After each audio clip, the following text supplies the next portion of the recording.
Mpendwa Teofilo, ninakuandikia kwa utaratibu mambo ambayo yametokea miongoni mwetu, ili nawe upate kujua ukweli kamili kuhusu kila jambo.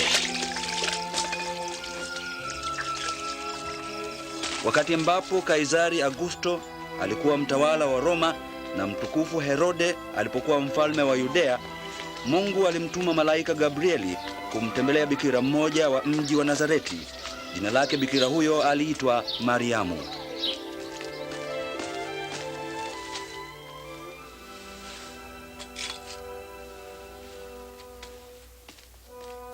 Malaika Gabrieli akamwambia,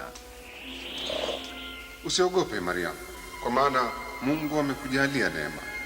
Utapata mimba na kuzaa mtoto mwanamume, na jina lake utamwita Yesu. Yatawezekanaje hayo? Mimi ni bikira. Roho Mtakatifu atakushukia na uwezo wa Mungu utatua juu yako. Kwa sababu hiyo mtoto huyo mtakatifu ataitwa mwana wa Mungu.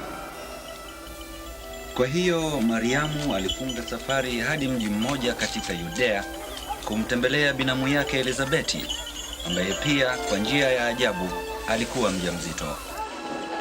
Mariamu, umebarikiwa kuliko wanawake wote, na yeye utakayemzaa amebarikiwa. Mara tu niliposikia sauti ya kuamkia kwako, mtoto aliye tumboni mwangu aliruka kwa furaha. Moyo wangu wamtukuzu Bwana.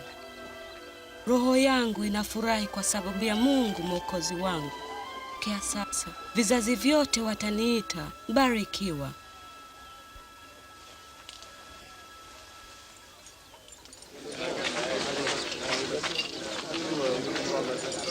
Tangazo rasmi lilitolewa na mfalme wa Roma kwamba wahesabiwe watu wote wa majimbo yake ya Galilaya na Yudea.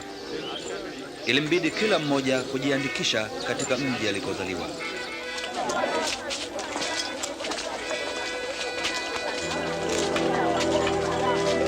Basi Mariamu alienda Bethlehemu katika Yudea kujiandikisha pamoja na Yusufu mchumba wake.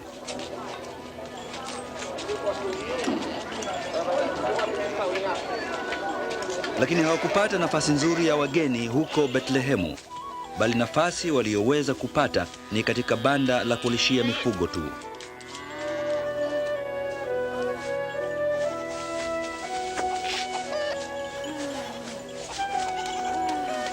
Na kulikuwako wachungaji katika sehemu hiyo waliokuwa wakilinda kondoo wao usiku, wakati malaika wa Mungu alipowatokea na utukufu wa Mungu ukawang'aria pande zote.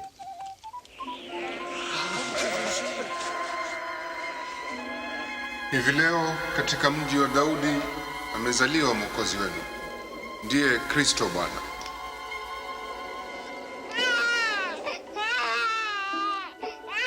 Wachungaji waliharakisha kwenda kumwona mtoto mchanga aliyekuwa horini. Nao wakawa ndio wa kwanza kueneza habari njema, ama injili ya mama bikira na kuzaliwa kwa Mwokozi. Juma moja baadaye, wakati wa kumtahiri mtoto ulipofika,